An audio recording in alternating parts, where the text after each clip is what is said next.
Reverenciamos tu santo y bendito nombre en esta noche.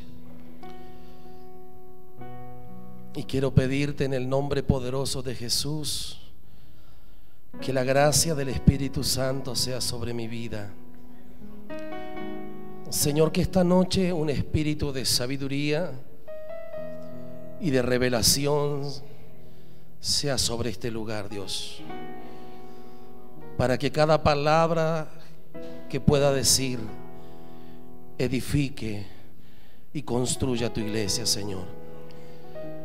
Gracias por darme este privilegio tan grande de ser ese vaso de barro que hoy porta un gran tesoro, tu palabra, Señor.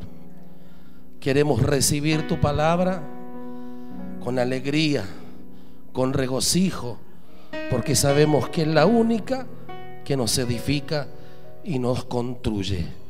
Amén, amén y amén. Bendiga la palabra de Dios.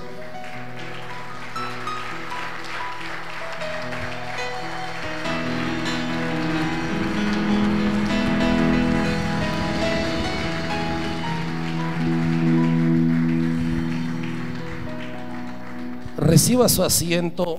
Buenas noches. Y quiero que vaya a la Biblia. Ya le doy segunda de Timoteo, capítulo 1, versículo 13 y 14. Solo esos dos versículos vamos a leer.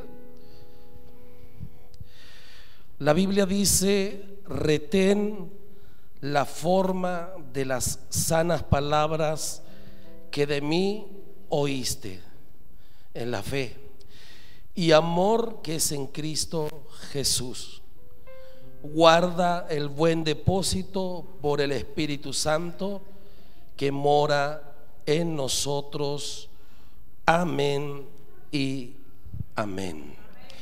Bien, le voy a pedir si me puede cerrar, Pastor Mario, un poquito la ventana, porque estoy saliendo de una gripe y bastante frío está entrando de ahí.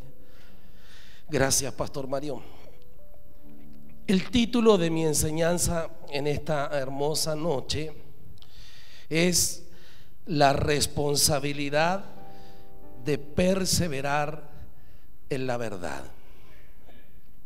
Nosotros debemos entender, como ministros y como líderes, que nosotros tenemos una responsabilidad y que esa responsabilidad tiene que ver con perseverar en la verdad. Cuando nosotros leemos la segunda carta de Timoteo, nosotros entendemos que Pablo le está enviando esta carta a su hijo Timoteo porque él está a punto de ser ejecutado en Roma y él le está dando las últimas instrucciones para que su hijo Timoteo persevere en toda la verdad que ha recibido. Ahora, hermano mío, cuando el apóstol, nuestro padre, nos dio el lema, siempre cada lema a nosotros nos pone en un aprieto, y este está más grosso todavía, porque tiene que ver con esa responsabilidad que tenemos como ministros y ustedes como líderes que también nos acompañan, de perseverar en esa verdad. Entonces entra mi primer punto, que es la siguiente pregunta: ¿qué significaba para el apóstol Pablo perseverar en la verdad? Y cuando nosotros vamos leyendo la Biblia y la estudiamos, para mí, o la definición que yo entrego allí, es que para el apóstol Pablo, perseverar en la verdad implicaba mantenerse firme. Diga conmigo, firme. ¿Pero en qué? En la doctrina de quién, lo que dice ahí, del evangelio, y no apartarse de la enseñanza recibida de Cristo. Para Pablo eso significaba perseverar en la verdad, mantenernos firme en lo que hemos sido enseñados. Ahora, cuando yo estudiaba y preparaba esta palabra, yo recordaba los primeros años de mi conversión, cuando a mí me enseñaron mis primeros pasos. Y yo recuerdo que la verdad en la que yo tenía que perseverar cuando recién me convertí en el año 98 era que la mujer no podía usar pantalones, sino que tenía que usar pollera. Que la mujer no podía andar con manga corta, tenía que usar manga larga. Que la mujer no podía mostrar los dedos de los pies. Que nosotros no podíamos presentarnos sin saco y corbata a la iglesia. Que teníamos que vivir siempre peleando con el diablo. Pero sobre todas las cosas teníamos que ser fiel al estatuto de la institución. Esas fueron las primeras verdades que a mí me enseñaron. Usted tiene que dejar de vestirse así, tiene que ponerse saco, corbata, y su esposa se tiene que sacar esos pantalones y usar pollera y todas esas doctrinas de hombre. Pero como nosotros éramos ignorantes en la escritura, creíamos que eso era de Dios, y por ende por mucho tiempo perseveramos en esa verdad. Entonces, cuando nosotros encontrábamos a hermanas que estaban con pantalones, para nosotros eran pecadoras, porque no estaban ajustadas a la verdad que habíamos recibido. Cuando veíamos a un hombre llegar sin saco, sin corbata, decíamos que andaba en desorden, porque no respetaba la verdad. Y ni hablar si fallaban algún punto del estatuto interno de la iglesia. Eso era palabra santa. Y por mucho tiempo guardamos esa verdad, porque fue lo primero que recibimos. Fue lo primero que nos enseñaron. Ahora uno empieza a crecer, empieza a madurar, empieza a leer la Biblia y te empiezas a encontrar con un montón de cosas que en el principio te enseñaron y no eran verdad, sino que simplemente doctrinas de hombre. Pero estaban tan metidas en nuestra mente y en nuestro corazón que cuando Dios empezó a liberarnos de esas doctrinas humanas, mi esposa entró en una tremenda lucha, porque para ella volver a usar un pantalón después de tanto tiempo era pecado. Imagínate el día que yo permití por primera vez que alguien subiera a la plataforma a tocar y a cantar en pantalones, hablando de mujer. Yo recuerdo como si fuera hoy o ayer que ella me dijo: creo que te estás desviando.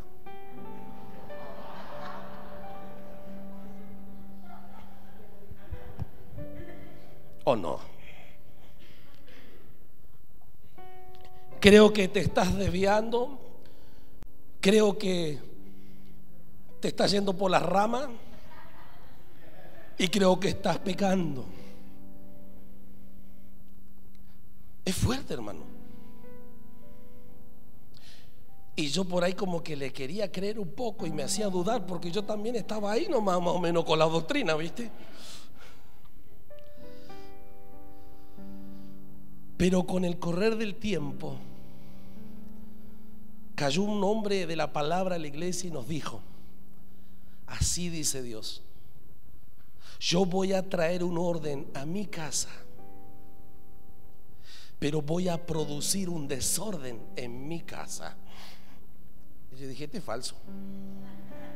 ¿Cómo vas a producir un orden y vas a producir un desorden? Claro, el desorden el desorden lo teníamos nosotros. Y entonces él empezó a liberar nuestras mentes, a liberar nuestros pensamientos humanos que teníamos, nuestras doctrinas demoníacas, como decía por ahí un predicador en la mañana, o esas doctrinas de hombre, las empezó a despedazar. Y no fue fácil, nosotros luchábamos con eso, pero no, es que será, no será, perdónanos si estamos pecando. Pero Dios estaba produciendo un desorden en nuestra mente. Él estaba revolviendo todo lo que habíamos aprendido por hombre, y Él estaba estableciendo su verdad en nosotros. Y con el correr del año y de los tiempos entendimos que el desorden no era interno, era externo, era allá adentro. Todas las cosas raras que teníamos en la cabeza, Él vino a ordenar nuestra casa, y ahí comenzamos a liberarnos. Así que por favor, tócale al que está a tu lado y dígale: espero que esta noche te liberes.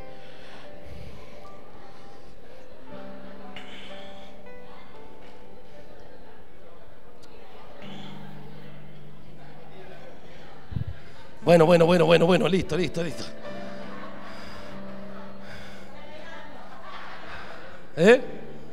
¿Cómo?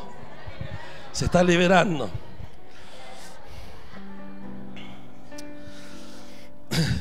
Pero lo que Pablo le estaba transmitiendo, y vuelvo a mi texto, a su hijo Timoteo, es que él no debía ser movido por falsas doctrinas ni engañado por enseñanzas erróneas, y por eso él tenía que guardar el verdadero depósito de toda la instrucción apostólica que él había recibido, porque ya en esa época ya se estaban infiltrando los falsos maestros, las falsas doctrinas, las herejías y todo lo que hoy está más fuerte que nunca.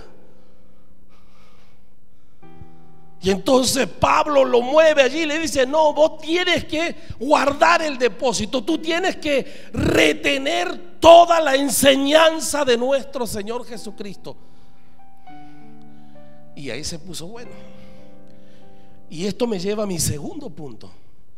Porque si Pablo está diciendo que hay que perseverar en la verdad, ¿cuáles eran esas verdades fundamentales que Pablo enseñaba?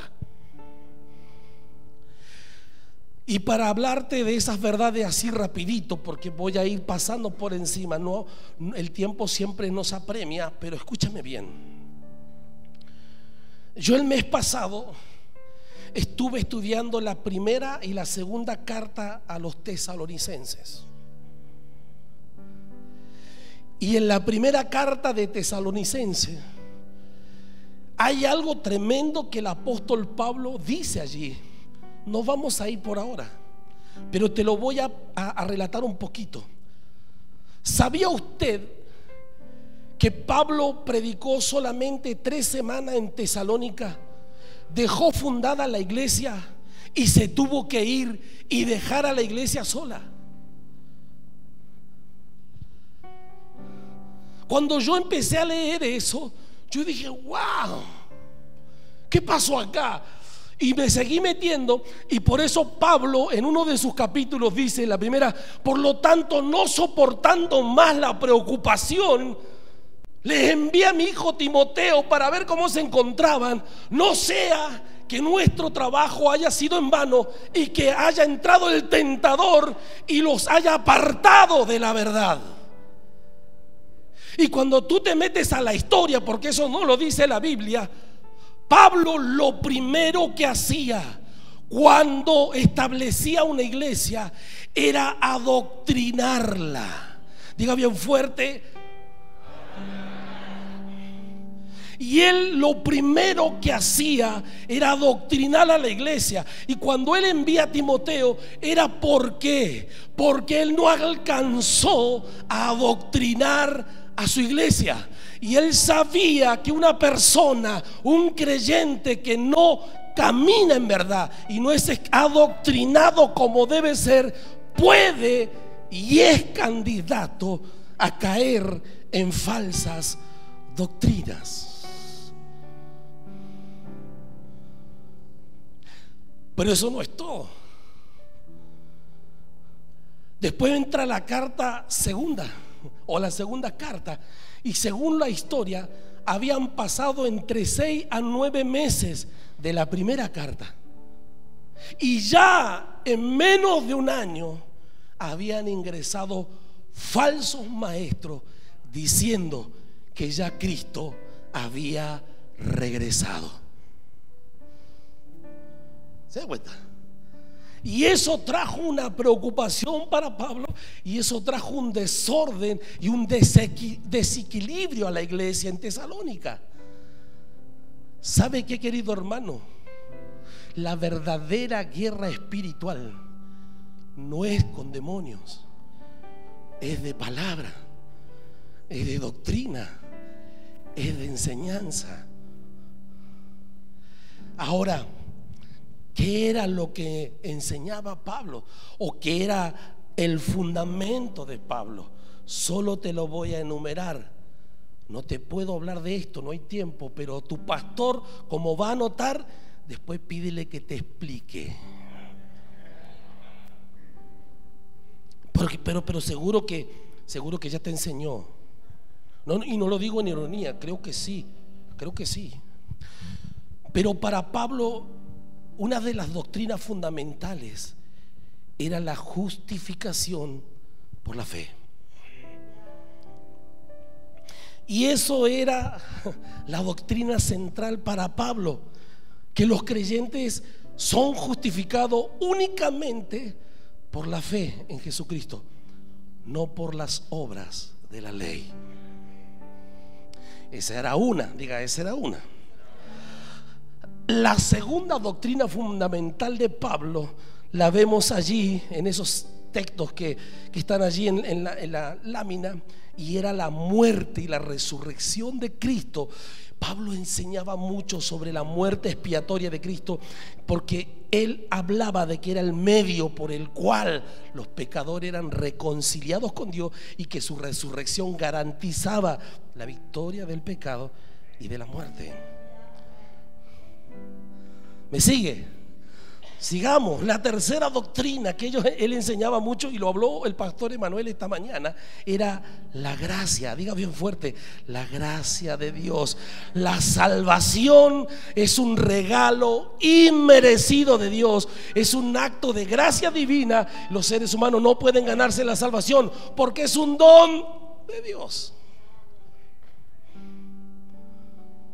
¿Vamos bien hasta ahí? Avancemos rápido, por favor. La otra doctrina fundamental para él era la obra del Espíritu Santo. Pablo enseñaba que cada creyente recibía el Espíritu Santo como el sello de su salvación. Vio que por allí en una de las cartas de Pablo dice que él nos dio el Espíritu Santo como las arras de nuestra herencia. La palabra arras es garantía. Te lo voy a parafrasear así nomás para que se entienda. Lo que Pablo le estaba diciendo a los creyentes es simplemente esto: ¿tú quieres estar seguro de tu salvación? Sí, por eso te dio el Espíritu Santo. Porque la seguridad de tu salvación es que Él te dio la garantía. ¿Y cuál es la garantía? Que tú tienes el Espíritu Santo dentro de ti. Y Él no se puede ir, eso dice la Biblia. O lo apagas, o lo contristas, o lo entristeces, pero Él está ahí. Diga bien fuerte: Él está ahí. Vamos, diga: no está fuera de mí. Vamos, diga: está dentro de mí. Otra vez: no está fuera de mí, está dentro de mí. Y la última vez, dígalo fuerte: no está fuera de mí, está dentro de mí. Y eso es lindo, porque Él tiene lo más precioso. Te dejó fue, ¿qué cosa? Otra doctrina, la unión con Cristo. Era la idea de estar unido con Cristo, era fundamental para Pablo. Para la nueva vida en Cristo debíamos entender que estábamos crucificados con Él. Hasta ahí, ¿sigue o no? ¿Qué otra doctrina más? Mira, acá yo le puse la iglesia como cuerpo de Cristo. O sea, Pablo consideraba a la iglesia como el cuerpo de Cristo, donde cada miembro tenía un papel vital que hacer en la iglesia. Y ahora mírenlo nuevamente a su hermano, dígale: vos tienes que hacer algo en la iglesia. Vamos de vuelta. Dígale, o hágale una pregunta, dígale: ¿qué estás haciendo en la iglesia?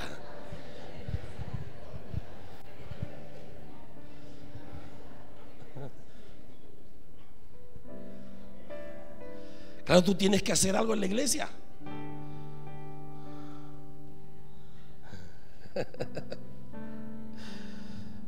Qué lindo, che.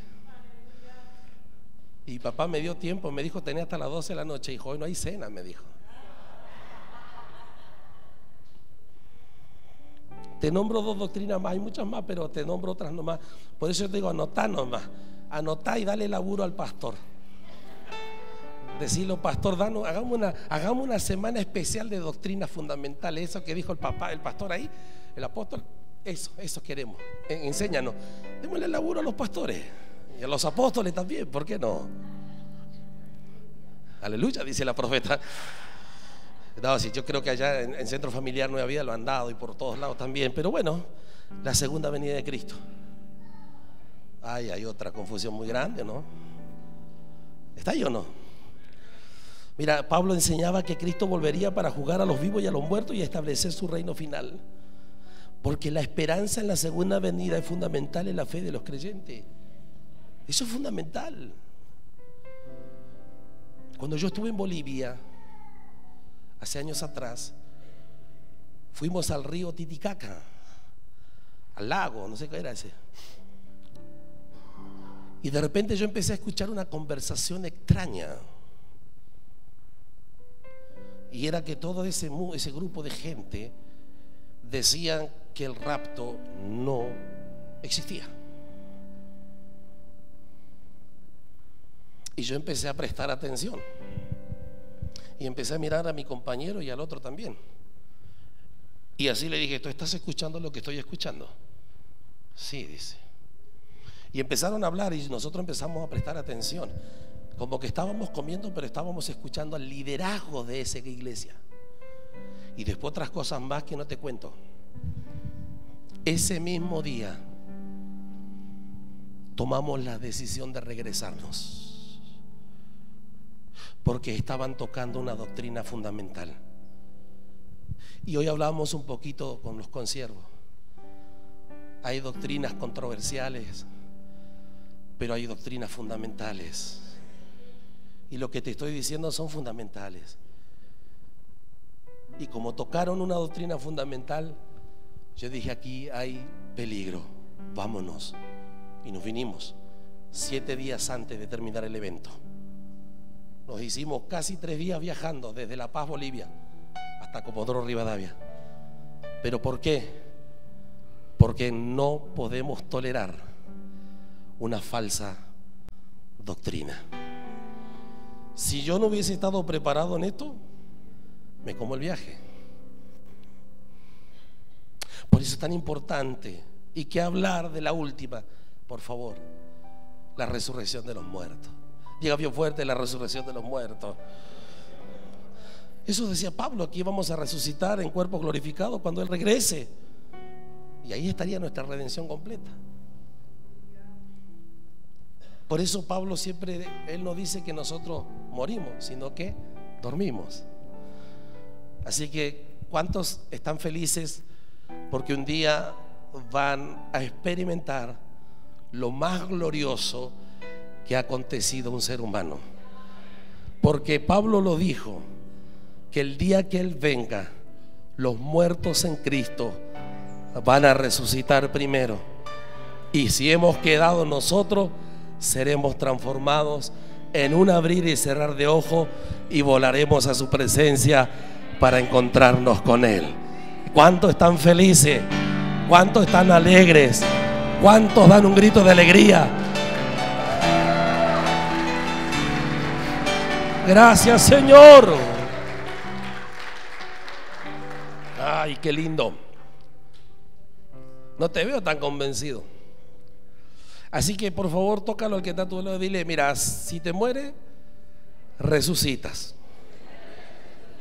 Y si estás vivo, sos transformado y volás. ¿Entiendes? ¿Cuál elige? Cualquiera. Pero de algo debes estar seguro. Sea que muramos o sea que vivamos, de Él somos y para Él somos y con Él nos vamos para su gloria. Amén. Eso es lindo. Yo sé que hoy la voz no me está acompañando mucho, pero hasta aquí está aprendiendo algo. ¿Sí o no? Bien, vamos a mi tercer punto. Les dije primero qué significaba para el apóstol perseverar en la verdad. Les dije cuáles eran las doctrinas fundamentales que Pablo enseñaba. Y ahora vamos a mi tercer punto, porque cuál era el problema o cuál era el peligro que los creyentes se apartaran de estas verdades. Y cuando nosotros vamos al libro de Gálatas 1:6, se lo leo desde acá, o alguien allí, rapidito, se me perdió Gálatas. Cuando vemos Gálatas 1:6, Pablo dice: estoy maravillado. ¿Cómo estaba Pablo? ¿De qué? De que tan pronto os hayáis alejado del que os llamó por la gracia de Cristo para seguir un evangelio diferente. Qué tremendo, ¿no? Y hoy más que nunca vemos por todos lados evangelios diferentes. Y estamos aquí justamente para prepararnos y permanecer en la verdad. Los Gálatas fueron influenciados por los judaizantes de la época, que enseñaban que además de la fe en Cristo, los gentiles debían cumplir con la ley, como la circuncisión, para ser justificados, para ser salvos. Y de alguna manera eso tiraba por tierra una doctrina fundamental, y por eso Pablo se enojó. Dijo: no pueden ser. ¿Qué está pasando? Estoy tan asombrado. Y después dice que Él los fascinó. ¿Quién le vendió eso a ustedes? Oiga, hermano, hoy por hoy hay muchas doctrinas que están corriendo, que están fascinando a la gente. En serio. Y Pablo estaba muy preocupado por la iglesia de Galacia. ¿Por qué? Porque ellos estaban cayendo de la gracia y estaban volviendo a la ley, a la esclavitud. Porque si una persona depende de sus obras, de la ley, entonces Cristo murió en vano. Y Pablo no quería eso. ¿Se entiende lo peligroso que es no estar fundamentado? ¿Se da cuenta o no? Es algo muy fuerte, pastores queridos, apóstoles queridos, hermanos queridos. Es muy fuerte no estar fundamentado en la verdad. Y cuando esa verdad empieza a venir a tu vida, si tú no la has aceptado, va a producir un desorden en tu mente.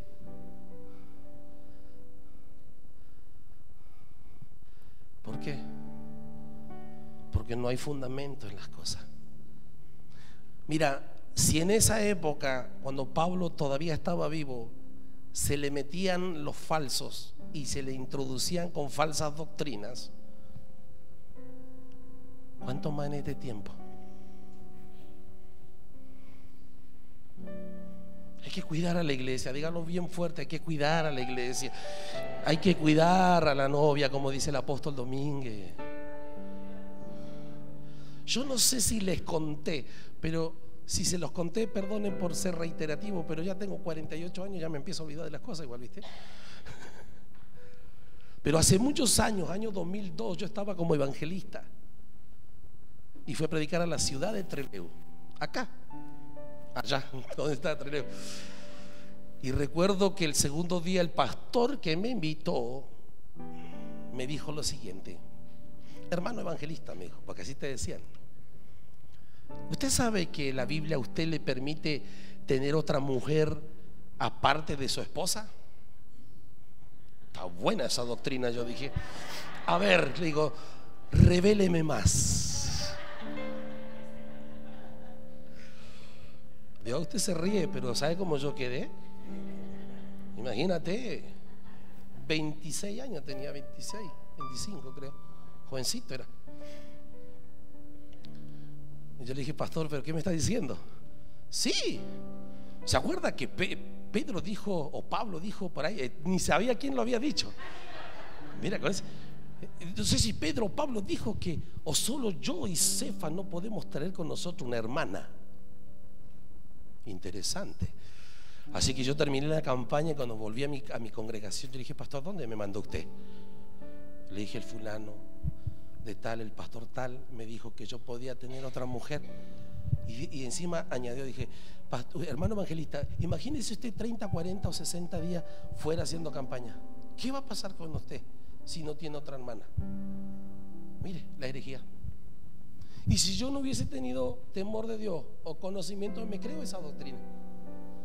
De esas cosas estamos hablando. Y si te contara todas las cosas que he visto en este tiempo, impresionante. ¿Qué otra cosa más? Mira, la iglesia de Tesalónica, te lo hablé recién. Leamos un poquito el texto allí. Segunda de Tesalónica 2:1. Ahí rapidito nomás. Pero con respecto a la venida de nuestro Señor Jesucristo y nuestra reunión con Él, os rogamos, hermanos, que no os dejéis mover fácilmente de vuestro modo de pensar, ni os conturbéis ni por espíritu, ni por palabra, ni por carta, como si fuera nuestra, en el sentido que el día del Señor está cerca. Nadie os engañe en ninguna manera, porque no vendrá sin que antes venga la apostasía y se manifieste el hombre de pecado, el hijo de la perdición. Pero ya habían introducido falsos maestros una falsa doctrina de que ya Cristo había venido y que ya listo, y la gente había dejado de trabajar, se habían entristecido, como yo puse, empezó a entrar la inestabilidad espiritual, emocional, y se armó un desorden en la iglesia tesalónica, simplemente porque se había introducido, ¿qué cosa? Una falsa doctrina. Es peligrosísimo. Cada vez que ingresa eso, Pablo lo corrigió eso, le dio una escatología bárbara allí y le dijo, no, déjense de preocupar por eso, porque Cristo aún no había venido, porque antes de que venga tienen que pasar todos estos eventos escatológicos. Y ahí dejó tranquila la iglesia. ¿Y qué hablar de la iglesia de Colosas? Lea, mire, amados pastores, amados líderes, les dejo tarea. Lean la iglesia, lean el libro de Colosenses, lean la primera y la segunda carta de Tesalónica y lean el libro de Gálatas. Escudriñenlo y vean la profundidad que hay allí y cuánta riqueza podemos encontrar en ese lugar.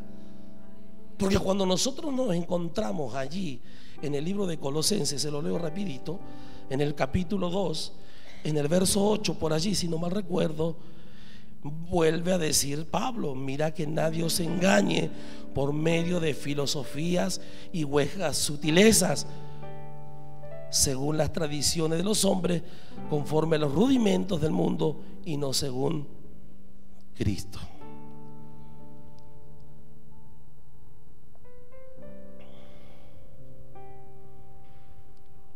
¿Qué estaba pasando allí en la iglesia de Colosas? Mira, estaban siendo seducidos por falsas enseñanzas y mezclaban el evangelio con filosofías humanas. Hoy se ha metido la psicología dentro de la iglesia y han cambiado la psicología por el discernimiento de espíritu. Así que tengan cuidado, hermano. Vamos, diga fuerte, por favor, tengan cuidado. Mira, déjame leerte un poquito mi bosquejito acá. En la iglesia de Colosas, algunos estaban siendo seducidos por falsas enseñanzas que mezclaban el evangelio con filosofías humanas, tales como el ascetismo y la adoración a los ángeles. Y cuando tú empiezas a ver un poquito más a fondo, el ascetismo, te lo voy a decir acá lo que era el ascetismo, por favor, escuche. Se enfoca en la abstinencia extrema y en el autocontrol físico como medio para lograr cierta espiritualidad. Y yo, cuando tú empiezas a escudriñar fuerte eso, no hay tiempo, pero muchos de nosotros en algún momento fuimos ascetas o practicamos ascetismo, creyendo que ciertas cosas que hacíamos iban a cambiar el corazón de Dios para con nosotros. ¿No? ¿Está aquí o no? ¿Me está entendiendo lo que digo o no? Y empezamos a hacer grandes sacrificios para obtener un beneficio de nuestro Señor Jesucristo. Pero la Biblia a mí me dice que yo y usted están completos en Cristo. No lo veo convencido acá, pero le voy a preguntar. La Biblia dice que tú y yo y tú estamos completos en Cristo. Y ahora dígale al que está a su lado: a vos no te falta nada. Está lindo eso, ¿no? A nosotros no nos falta nada. Tú y yo estamos completos en Cristo Jesús. No te falta nada. Usa todo lo que Cristo te dio. ¿O no? Pero siempre por ahí practicamos un poquito el ascetismo todavía.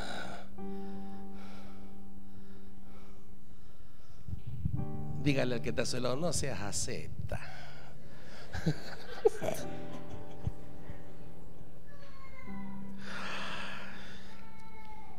Ay, Dios. Yo me quiero tomar mi tiempo porque yo quiero que tú reflexiones, que piense, hermano mío, un ratito. Este es un mensaje para que tú empieces a pensar ahí.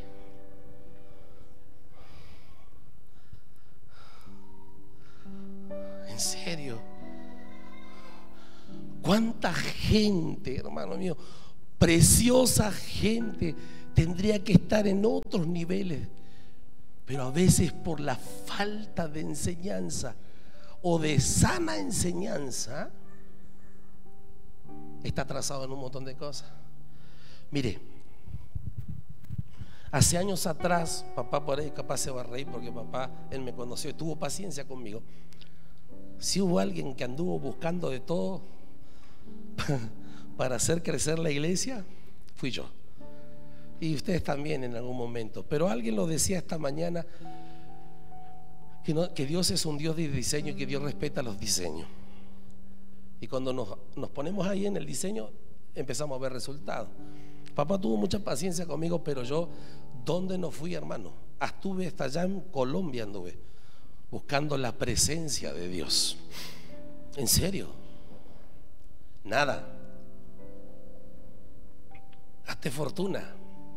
Pero yo creo que Dios vio mi corazón, la intención de mi corazón. Hasta que un día el Señor me preguntó: ¿para qué quieres gente? Porque yo andaba atrás de la multiplicación. Yo quería la iglesia más grande, Comodoro Rivadavia. Sí, en serio, y eso. Pero un día llorando, le decía: Señor, yo quiero gente. Y Dios me dijo: ¿para qué quieres gente? ¿Para alimentar tu glamour? ¿Para alimentar tu vanidad? ¿Para decir el gran Víctor? Yo lo interpreté así. No es que Él me lo haya dicho literal. O para darme gloria a mí. Y quedó así como está usted, en silencio. Mira, hermano, agarré todos los libros de visión celular, agarré todo, en serio. Cuando fui confrontado ahí, y ella es testigo de lo que dije o de lo que voy a decir, agarré y entré a meter el libro a una caja. Si yo te contara lo que yo predicaba, hermano, sacaba aplausos de todo, pero yo no veía lo que tenía, yo no veía cambio, no veía transformación. Entraban, salían, entraban, salían, entraban, salían, entraban, salían, venían, se iban, quedaban un rato, pero tenía gente, era una pasajera de gente, y estábamos a full, tan ahí, meta, y yo agarraba un libro y leía el libro, y eso lo predicaba, y agarraba otro libro, y eso, y dele, y la gente, tú le das manija, hermano, y se prenden, Pero yo, cuando fui confrontado por el Señor, agarré, empecé a meter todos esos libros con lo que yo había predicado, porque no me avergüenzo de esas cosas. Y yo agarré, me acuerdo, esa mañana,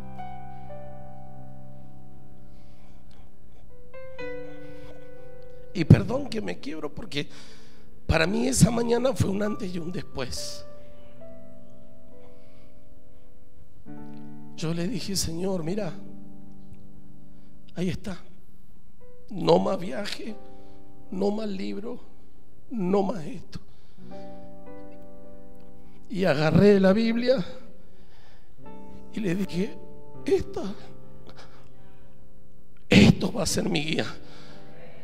Y yo voy a orar y me voy a poner a estudiar y me voy a capacitar y voy a vender esto, voy a usarlo siempre, y yo quiero ver resultados. El resultado te lo dejo a vos.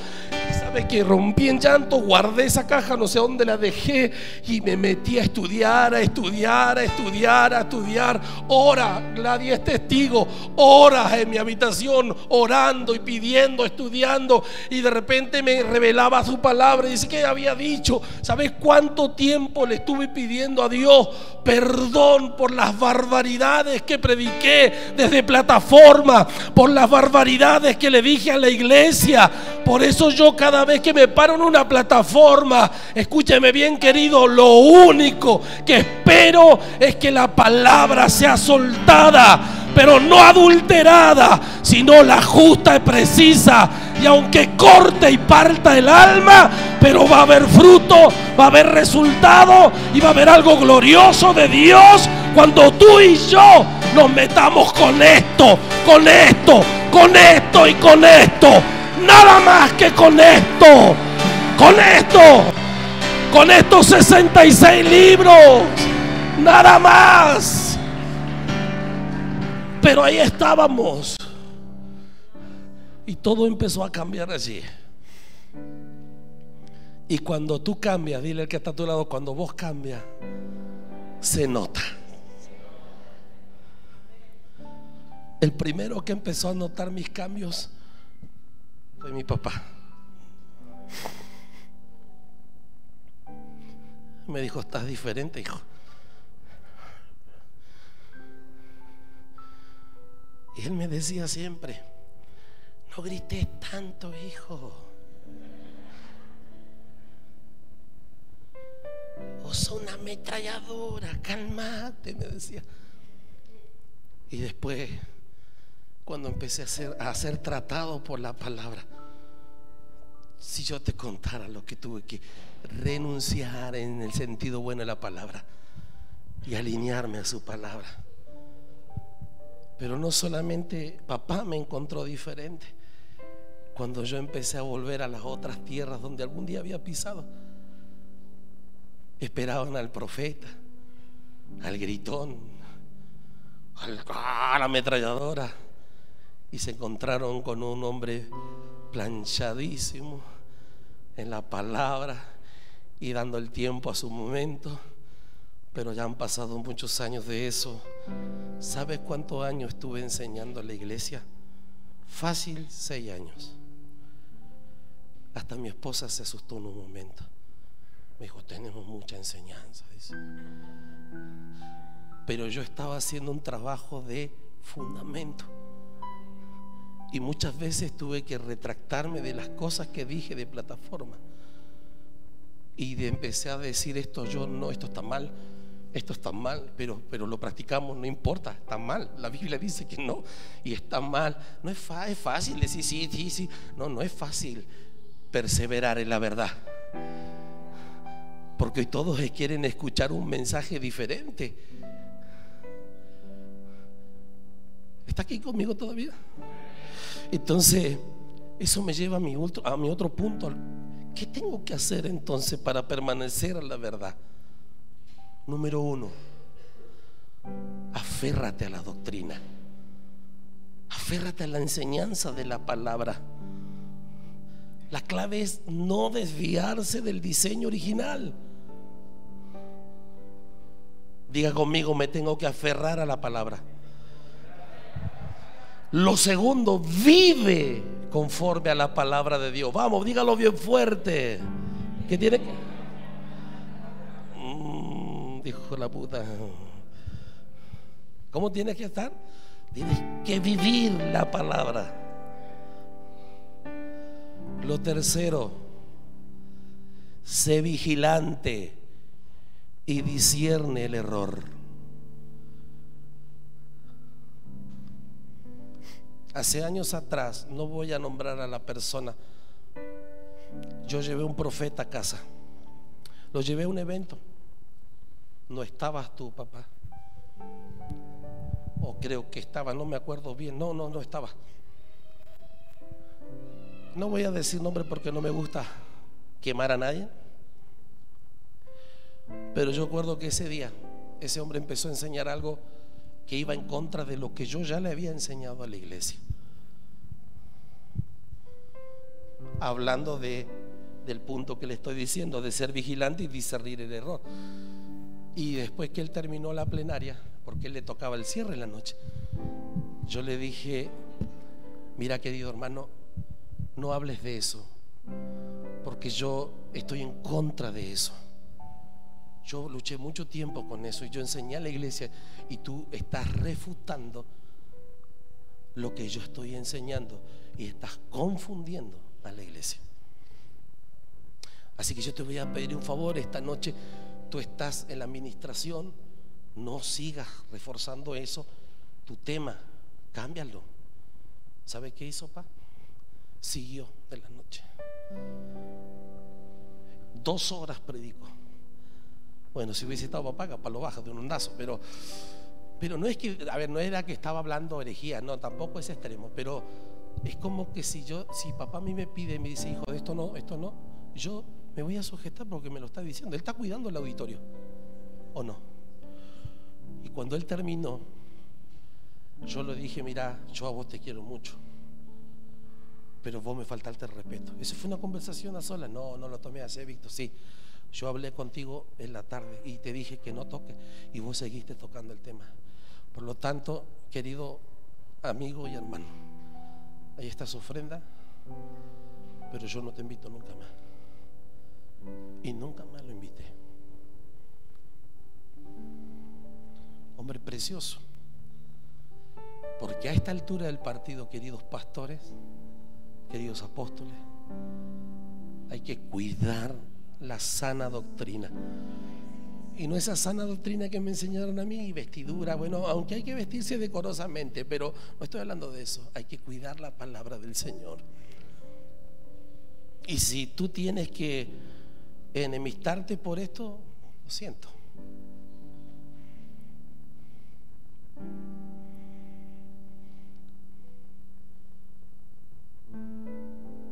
Está lindo el velorio, ¿eh?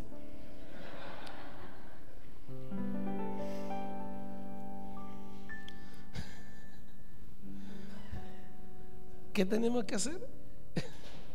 ¿Qué tenemos que hacer? Primero dije: aférrate a la sana doctrina. Vive la palabra de Dios. Sé vigilante. ¿Y qué más? Y discierne el error. Sea el que sea, hermano. Pero para discernir el error tú tienes que ser entrenado en la palabra y tienes que saber lo que Cristo dijo realmente. Y los apóstoles repitieron. Pero lo más importante, depende del Espíritu Santo, porque Él no erra. El Espíritu Santo, recién lo decía la pastora Minerva, Él te guiará a toda verdad, a toda justicia, y Él te va a dar el discernimiento para que tú puedas entender que cuando lo que se está queriendo decir viene de Dios o no viene de Dios. Y finalmente, permanece unido a tu congregación. Vamos, dígale al que está a su lado, no te vayas de la iglesia. Vamos de vuelta, dígale, no te vayas de la iglesia. Hoy estamos viendo un peregrinaje de gente, papá. No te vayas de la iglesia, hermano. Permanece en tu casa, permanece en tu congregación, permanece allí.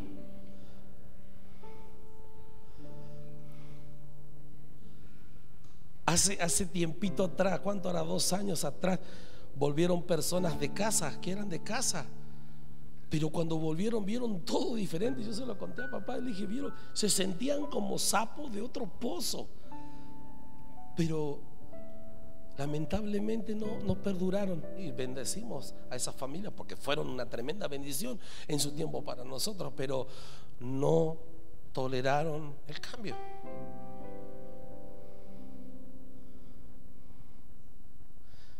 ¿Me están entendiendo o no? Y si tuvieron que ir así como vinieron, se volvieron ahí. Y yo le dije a papá, y me dice, no, si se fueron de vuelta. Ay, Dios, dijo papá.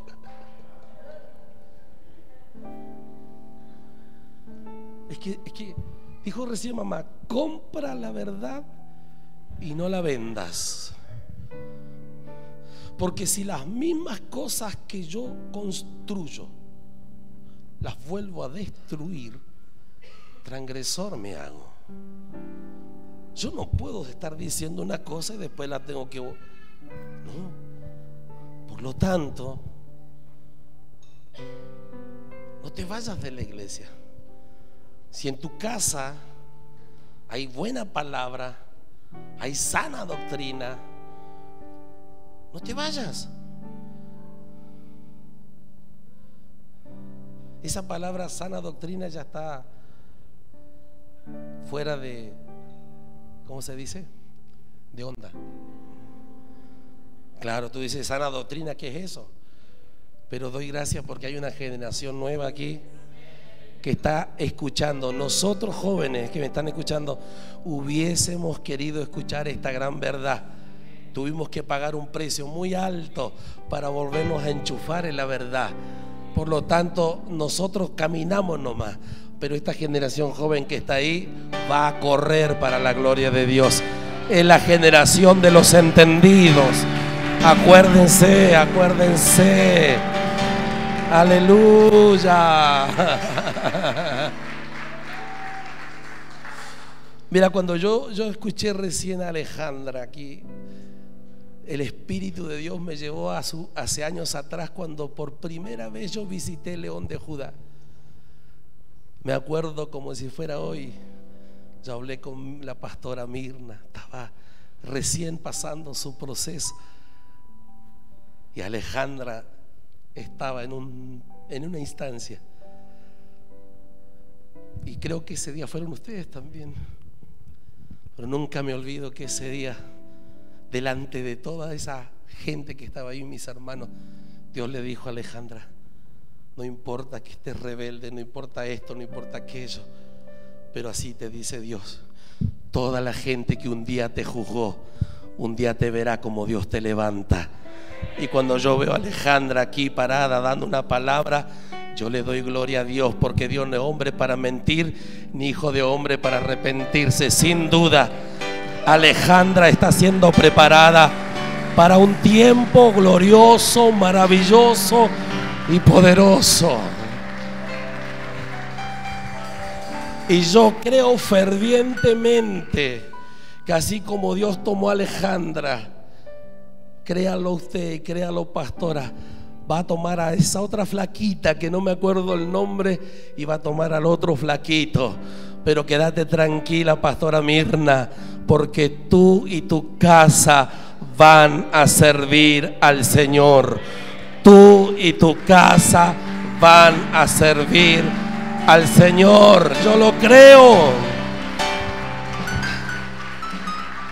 Ay, Jesús de la gloria está aquí. Hasta aquí, ¿qué han entendido? Pastora, mire, ¿me permites interactuar un ratito? Porque la hora avanza. ¿Qué has entendido, pastora querida? en uno. Ahí nomás dilo fuerte. Tengo una gran responsabilidad de cuidar la iglesia que es de Cristo Jesús. Eso es lo que hay que producir. Tenemos una gran responsabilidad, porque la iglesia no es tuya. Hasta aquí, ¿qué tendríamos que decir, mi amado? Que es una gran responsabilidad y que cuidar la iglesia, como decía recién, es cuidar la novia del Señor, y para nosotros es una gran responsabilidad. Mi pastora. Agregar a esto, sí, de la gran responsabilidad, y para mantenerla en la verdad verdadera, ¿no? Esa es la gran responsabilidad, ¿no? Cuesta. ¿Por qué cuesta permanecer? Porque hay un mensaje de fama, hay un mensaje que no concluye. Hermano,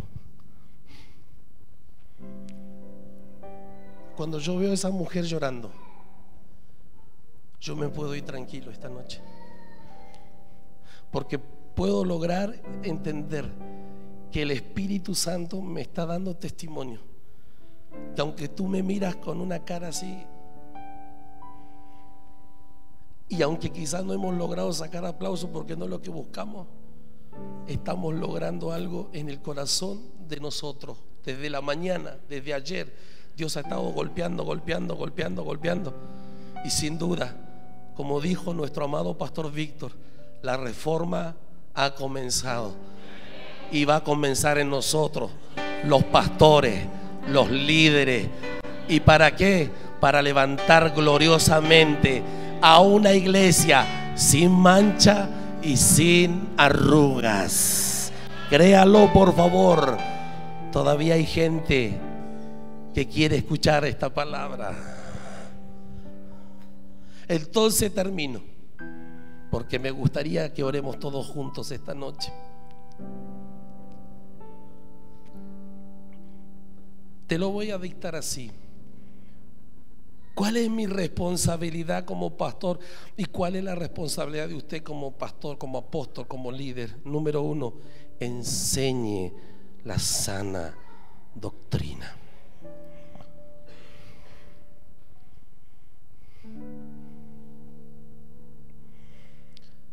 Número 2, refute las falsas doctrinas. Se te van a introducir, se te van a meter en la iglesia, queridos pastores.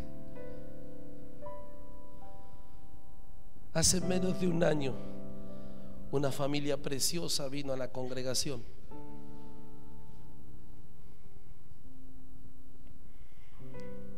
Y esa persona empezó a decirme que ella veía esto en la alabanza, que ella veía lo otro acá, que esto, que aquello, y empezó como a decirme cosas que yo tenía que hacer.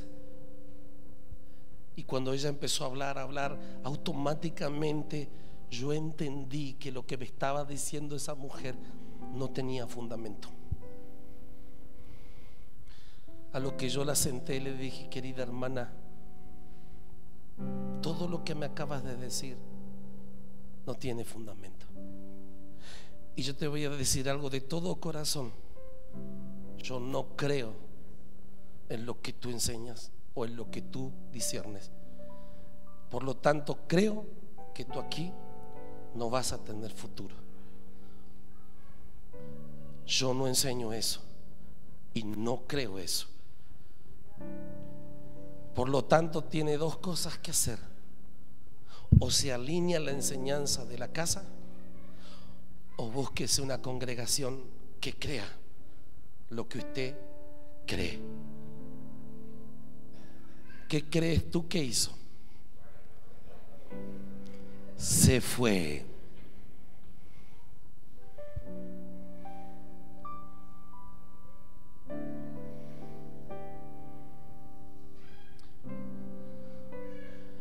Yo te voy a decir algo, pastor.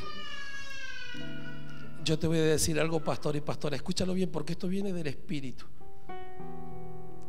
Cuando tú empieces a hacer los cambios, alguien lo dijo, no le tengamos miedo a los cambios. Los cambios duelen, las reformas duelen.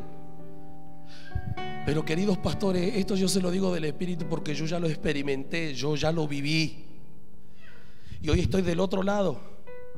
Pero cuando tú empiezas a querer hacer la verdadera voluntad de Dios, y cuando tú quieres decidirte a caminar y perseverar en la verdadera verdad, vas a empezar a experimentar la soledad.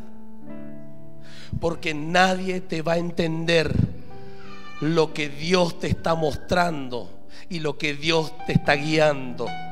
Prepárate para vivir tiempos de soledad, tiempos donde vas a ser poco entendido y tiempos donde muchas veces vendrá el infierno vestido de oveja o de ángel de luz a quererte decir que has tomado un camino equivocado.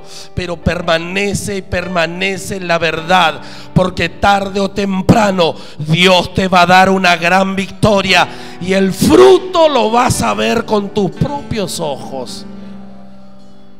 Yo lo experimenté. Papá mismo lo ha dicho. Qué cambiada que está la casa, hijo. No fueron meses, fueron años de trabajo, de soledad, de ser poco entendido. Pero yo sabía que en algún momento Dios iba a hacer lo que tenía que hacer. Y cuando tú eres fiel a la verdad, dice: el que es fiel en lo poco, yo le doy mucho.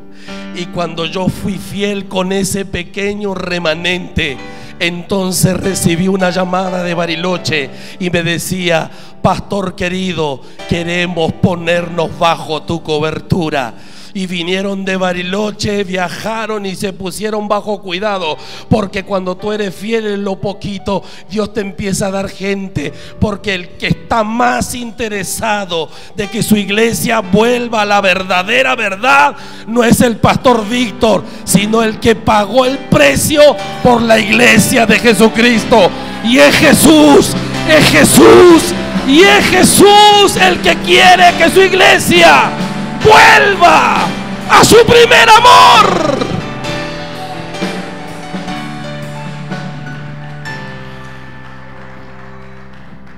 Y yo dije: ¿qué está pasando? Pasaron los meses y recibí una llamada del pastor Mario de Tunuyán. Y el pastor Mario me dijo: mire, pastor, ¿se acuerda de mí? Sí. Me dice: mire, pastor, yo estoy sin cobertura y yo soy un hombre diezmador, y orando Dios me dijo que le diera mis diezmos a usted.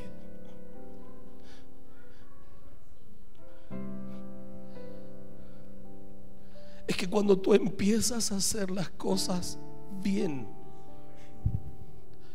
Dios honra a los que le honran. Y no solo eso, yo le dije: mire, pastor, no soy digno de recibir eso, yo no he hecho nada por usted. Pero dijo: pero Dios me dijo que se viera. Un mes después me llamó y me dijo: Dios me dijo que usted es mi cobertura, y quiero decirle si puedo viajar a Comodoro, porque quiero conversar con usted. Y yo le dije: mira, qué casualidad, tenemos hijos ministeriales, te invito más cerca. Y vino hijos ministeriales.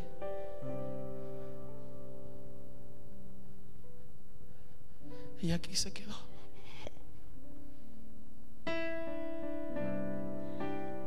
Viajamos a Punta Arenas con papá. Y vino Víctor Mario, y me dijo: yo tengo que decirte algo. ¿Qué? yo creo que ustedes son los que tienen que cuidar a los pastores Tochi. ¿Qué estás diciendo, chileno? Le dijo. Sí. Yo no he hablado una sola palabra con esa gente, le digo, pero Dios me dijo eso. En Punta Arenas nos pusimos a hablar y me invitó a predicar. Pasé el martes, prediqué, de repente llegué a la iglesia, nos presentó y automáticamente dice, bueno, quiero presentarle a nuestras coberturas. No habíamos hablado nada.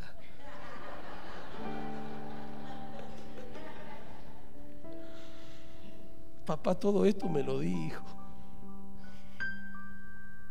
pero ella andaba buscando fama, porque quería meterme a la onda del mensaje que se estaba escuchando. Pero hoy mi esposa misma es testigo, y a donde voy, lo único que hago es decirle la verdad a la iglesia, porque por mucho tiempo se le ha vendido una mentira. Pero doy gracias a Dios que esta noche, en un pequeño rincón de Gaiman, 70 y tantas personas se han reunido para darse cita, no para ser motivados, sino para ser confrontados. Pero saldrán de este lugar y mañana seguramente será el broche, con un gran desafío. Y si podemos salir todos como está saliendo Anita, con la convicción de que tenemos una gran responsabilidad, que es la iglesia del Señor Jesucristo, y que tú y yo somos simples administradores de la grey de Dios, entonces habremos logrado el objetivo de que perseverar en la verdad es lo mejor que nos pudo haber ocurrido este fin de semana.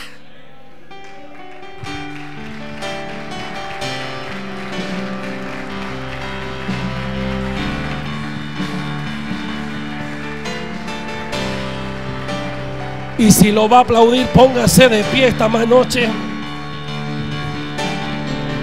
y dele su mejor aplauso, dele su mejor aplauso.